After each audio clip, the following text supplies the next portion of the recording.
Bienvenue sur Kilomètre Zéro, le podcast de l'immobilier francilien proposé par le Crédit Agricole d'Île-de-France dédié à l'accompagnement de tous vos projets immobiliers. Achat, vente, investissement locatif, travaux. Au fil des épisodes, des experts de l'immobilier vous dévoileront leurs meilleurs conseils pour les concrétiser sereinement. Pour cette deuxième saison, la parole est donnée aux spécialistes du financement. Un partage d'anecdotes franciliennes et d'astuces à ne pas rater. Bonne écoute! Aujourd'hui, je suis avec Isabelle, qui est spécialiste du financement immobilier. Bonjour Isabelle. Bonjour Sarah. Nous allons aborder un sujet primordial qui répond aux besoins de disponibilité et de souplesse de bon nombre de franciliens. C'est le financement, mais à distance. Est-ce que vous auriez une histoire à nous raconter pour illustrer l'importance pour vos clients de proposer un parcours de financement presque totalement à distance ? Tout à fait Sarah, je me souviens notamment d'un couple de Français qui résidaient à ce moment-là en Belgique et ils étaient en train de préparer leur retour en France, je crois me souvenir que c'était à Saint-Maur-des-Fossés. Ils avaient trouvé le logement, ils avaient signé leur compromis, mais comme ils résidaient encore en Belgique à ce moment-là, ils n'avaient que peu de possibilités pour se déplacer physiquement pour leur recherche de financement avec une banque française. Ils ont donc commencé par faire quelques démarches en ligne pour connaître les capacités de prêt qu'ils pouvaient obtenir. Et à l'issue d'une simulation en ligne qu'ils avaient faite sur notre site, je les ai contactés, déjà pour mieux comprendre leur projet. Ensuite, rapidement, j'ai pu leur établir une proposition de financement que je leur ai adressée et ils l'ont acceptée. À distance, par la suite, on a constitué le dossier avec les documents administratifs nécessaires et j'ai pu ainsi formaliser l'offre de prêt. Et donc dans tout ce processus, jusqu'à avoir une proposition de prêt, tout a été fait à distance.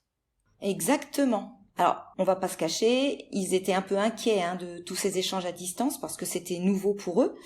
Et comme c'est un projet très important, ils avaient besoin d'être rassurés. Moi, je leur ai montré qu'on pouvait les accompagner jusqu'à la dernière étape chez le notaire. Ils avaient mon contact direct, mon adresse mail, mon téléphone professionnel et ils pouvaient donc me joindre très facilement. Et en fait, il n'y a qu'au moment de la signature de l'offre de prêt qu'ils se sont rendus en agence. Et cette agence, bien sûr, on l'avait choisie ensemble en amont. Et comme ça, je les avais informés dès le départ de cette visite qu'ils avaient à faire en cours de parcours. Et c'est ce qui s'est passé. C'est top. Alors là, on vient de parler d'un couple d'expatriés, mais il y a bien d'autres profils de personnes, j'imagine, qui peuvent être intéressés par ce type de parcours de financement à distance.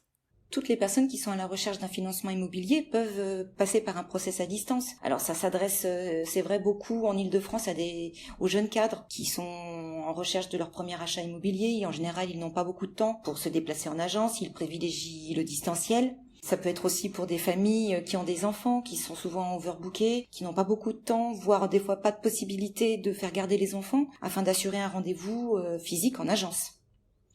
Et puis voilà, les clients expatriés, ça reste anecdotique, mais pour le coup, ça peut concerner le monde entier. Je me souviens d'avoir eu d'autres personnes qui étaient en Thaïlande, d'autres qui étaient aux États-Unis. Enfin voilà, ça peut être très très large. L'essentiel, bien sûr, c'est de répondre aux besoins de chacun. C'est pratique. Personnellement, j'imaginais que seules les banques en ligne proposaient une relation à distance. Eh bien, la preuve que non, puisque nous aussi, on est capable de le faire aujourd'hui. Un projet immobilier, c'est un projet qui est vraiment majeur pour la plupart des acquéreurs. Donc, ça génère toujours du stress. Le fait qu'on puisse, nous, intervenir en tant qu'experts, ça humanise malgré tout la relation. Ça la rend plus proche, on la personnalise. On émet plusieurs hypothèses de financement avec le futur emprunteur. Et lui, en même temps, ça lui évite de réexpliquer à chaque fois ses différentes attentes. En fait, il a un seul interlocuteur qui commence le projet avec lui et qui va jusqu'à sa signature notaire. En tout cas, il a le sentiment d'être bien accompagné et ça, c'est essentiel. Merci beaucoup Isabelle pour cette histoire et les conseils qui vont avec. À bientôt. Cet épisode de Kilomètre Zéro, le podcast de l'immobilier francilien proposé par le Crédit Agricole d'Île-de-France, touche à sa fin.